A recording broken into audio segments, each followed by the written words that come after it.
Slated to be Marathi cinema's most expensive project in history, Raja Shivaji, based on Chhatrapati Shivaji Maharaj, is written, directed, co-produced and starring Riteish Deshmukh. Deshmukh is a popular and household name as a leading hero in Marathi cinema, with all his three ventures being financial hits. His last venture, Ved, an official remake of the Telugu film Majli, went on to become one of the biggest Marathi hits in history. Taking up the daunting task of playing Chhatrapati Shivaji Maharaj comes with a lot of expectations, and I realized this when I was looking at the hype of this movie in Mumbai, having the biggest advance sales for a Marathi movie ever. I stepped into a semi-packed hall for a 7:55 a.m. show for Raja Shivaji, and my expectations were relatively low as the teaser and trailer provided a rather mediocre project in my eyes. This is due to several departments just looking lackluster. The casting choices and the generic CGI elements in the background especially standing out like a sore thumb. The movie focuses on Chhatrapati Shivaji Maharaj, played by Riteish Deshmukh, and chronicles his life from his birth to the iconic Battle of Pratapgarh against Afzal Khan, played by Sanjay Dutt. The son of Shivaji Bhosle, the film focuses on his father's conflict and oscillating relationship with the Mughal Empire led by Shah Jahan. The 17th century in India was associated with the Deccan region being shared by three Islamic sultanates, namely Bijapur, Ahmednagar and Golconda. While side by side, of course, the Mughal Empire always having their eyes and expanding their influence in the region, as Chhatrapati Shivaji Maharaj's conquest at an early age of 16 years old led to taking over forts and establishing dominance in the region. The expansive and aggressive policy ruffled feathers, especially amongst the Mughal Empire and the Bijapur Sultanate. The capturing of Shivaji Bhosle, the caution with which Chhatrapati Shivaji Maharaj functioned in the subsequent years, the return of the aggressive raids tactics, his administrative and people-first politics, the association of the Bijapur Sultanate with the Mughal Empire, their strategies now aimed towards curtailing Chhatrapati Shivaji Maharaj's influence, the aggressive attacks on Hindu temples, and how Afzal Khan was defeated in the Battle of Pratapgarh forms the basic premise of Raja Shivaji. There is a lot to pack in, and a movie that is pitched as the most expensive Marathi film, there are going to be expectations. You will see a lot of comments defending the film by virtue of its association with Chhatrapati Shivaji Maharaj, that a tale for its mere mention of the man is enough to feel pride, even though Marathi cinema has done probably over 50 films on the Maratha legend. I think it's important to state whether it is effective or not versus just lapping it up and clapping for merely being attempted. Here's me telling you the good and bad aspects of the film so that you guys can ultimately decide whether to watch Raja Shivaji in theaters or not. Ajay Atola special. There is just something about a puzzle perfectly fitting, and I don't think there was any room for doubt that Ajay Atul was the perfect piece for a tale about Chhatrapati Shivaji Maharaj. It is quite a testament to their talent that even for a film that is extremely flat in its visuals, these brightened frames with its poorly rendered CGI backdrops are hugely distracting, but the music composed by Ajay Atul adds such gravitas and weight to the frames, you genuinely wonder how this film would have suffered had it not been associated with the talented duo. This is especially true for the songs Jai Shivraj and especially the Raja Shivaji anthem that is associated with establishing the presence and aura of Riteish Deshmukh as Chhatrapati Shivaji Maharaj. While I still, after stepping out of the theatre, am not entirely convinced of Riteish Deshmukh in the leading role, the visuals of the people being overwhelmed by Deshmukh's sheer presence only works because of the atmosphere Ajay Atul single creates that will make any person charge towards the line of battle.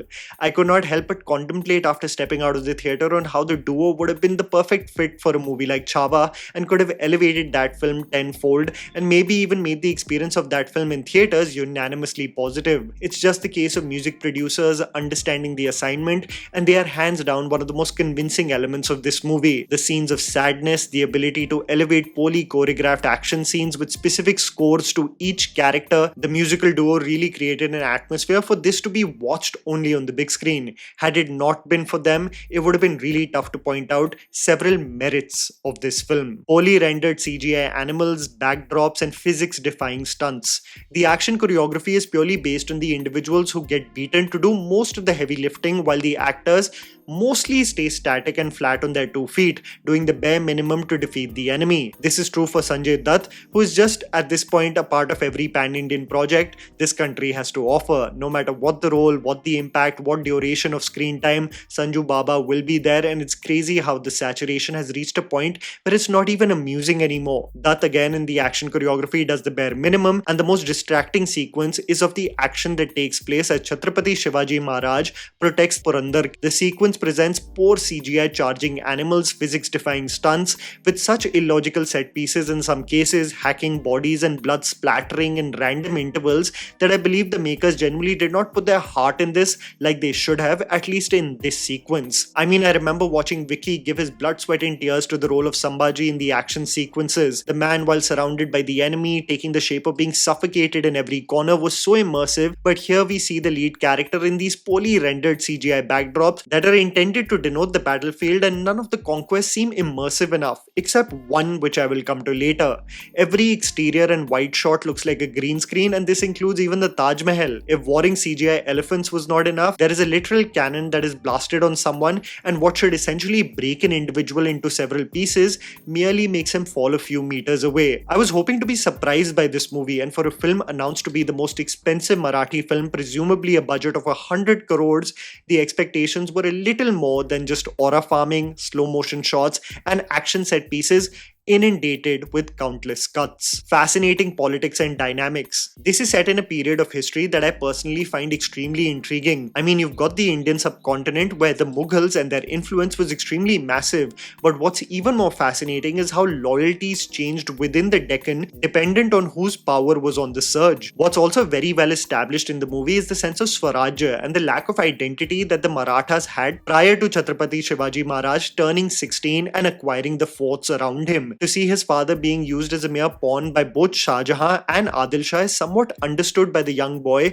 and he vows to change such subservience in the future. This dynamic among the Mughals, the rise of the Maratha kingdom, both in terms of geographical influence, identity, and the presence of the sultanates in the Deccan region was such that it kept on changing every decade. Even though the movie specifically lays focus on the rise and the influence of Chhatrapati Shivaji Maharaj, I am sure those who are historical nerds, the movie will almost compel you to dig a little deeper and read more. Mixed supporting cast. This is a mixed bag of performances, one of the many reasons why I have conflicting and mixed feelings about this movie versus unanimously loving it. However, of the performances from the supporting cast that I really enjoyed include Vidya Balan as the queen of the Bijapur Sultanate. She essentially took on the role of Lady Macbeth in this film, adding fuel to the fire in situations whenever she felt that her husband, played by Amol Gupte, was being a mere bystander in the chaos caused by the Marathas. I must say, Amol Gupte is hamming his way through this movie.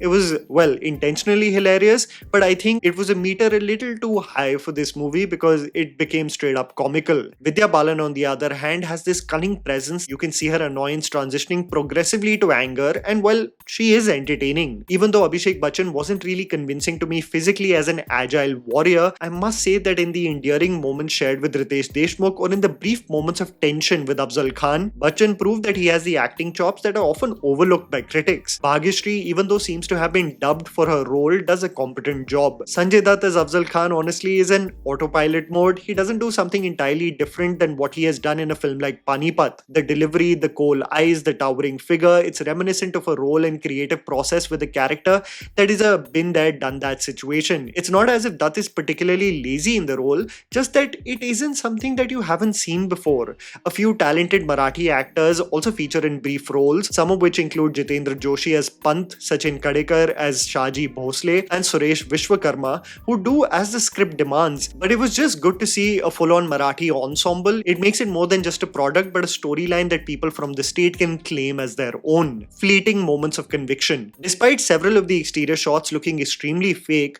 I must tell you what I meant by the demerit that exists when one casts based on relationships versus whether the individuals are fit for the roles. Emotionally and dramatically, the actors fit well for their parts, but they lack the physical capability required for the roles. However, Riteish, for the most part, understands this, so he utilizes his camera in the most adept fashion to try and make the battles immersive. This is sadly brief. This includes an action set piece involving Abhishek Bachchan, where the camera moves more than him, and the ambush sequence in the Javadi fort where Riteish employs a Mokobot-like movement with the camera to perform intricate long shots. Even though I found it frustrating that Riteish blurs the frames, especially in these long shots where it is clear that a body double has been used, this Javadi ambush was hands down the best action sequence from the film. What should have peaked, however, was the climax confrontation and the action set piece that followed. However, the staging, choreography and editing of this set piece and extremely choppy in fashion. There is a cameo that features in this film that as an idea is impactful only for the purpose of hooting and cheering, but when you see the odd action choreography he has handed over with Riteish Deshmukh, it was merely meant to please the audience versus being thought over well on how it will fit the scenario in the concluding moments. The ideas are there, but the film falters many times in its execution. Riteish the director versus the actor. This is where I believe there is somewhere in this movie a great director who has a lot of potential in truly refining his craft and making an absolute banger in the future. I was convinced way more about Riteish Deshmukh the director than I was of Riteish the actor in this film. I even struggled to be convinced of Genelia Deshmukh in this movie, an actor struggling through her dialogues and expressions both. A relationship that should make you emotionally go through several feelings seems distant because the performances are just not immersive enough. I was rooting for Riteish as Chhatrapati Shivaji Maharaj, and there is a dedication physically to some of the action set pieces, but I just could not get there emotionally to be convinced that he is my leader that I and the Maratha kingdom can trust. There are two scenes specifically where I believe the limitations of Riteish as an actor were clear. In one where he is processing grief, trying to hold himself together and reveal information to a close one, Riteish just doesn't reach entirely there. There are moments where the most painful news is given to him and you can see two CGI teardrops fall at the same time, versus convincing me that he is completely broken. There is also a moment where he has to rally his troops, motivate them on Swarajya and the end goal, and it just pales in comparison to the iterations one has seen in film where a leader motivates his troops before stepping in for war. I saw glimpses more of a talented director than a talented actor in this film. A director who knows how to present his characters, who knows the scientific mass elevation meters of just when to integrate a score when one reveals information or carries out a killing blow against his enemy. The movie undoubtedly has some of the Dhurandhar hangover, with its narrative being divided among chapters almost with the same text utilized in the Dhar directorial. I guess Geo just doubled down on the same and the movie could have easily been 20 minutes short, especially on the time it spends installing the ultimate meeting between Afzal Khan and Chhatrapati Shivaji Maharaj. There is definitely also going to be a point of contention with the chronology and manner in which the conflict in the tent is shown, which I believe historians would not appreciate. This movie is by no means terrible, but it is in no shape or form exceptional either. It benefits from a director who really wanted to provide a spectacle for the big screen, but also gets dragged down because of its indulgence with its running time, and a director adamant to cast not only friends but himself for a role celebrated for its historical significance by so many. And that was the video, guys. Write down in the comments below what you thought about Raja Shivaji. Please don't forget to follow me on Instagram. The handle is right in front of you. Follow me at JammyPants4. Also, please support us by smashing the like button and subscribing to our channel for weekly content ahead. Thank you for watching.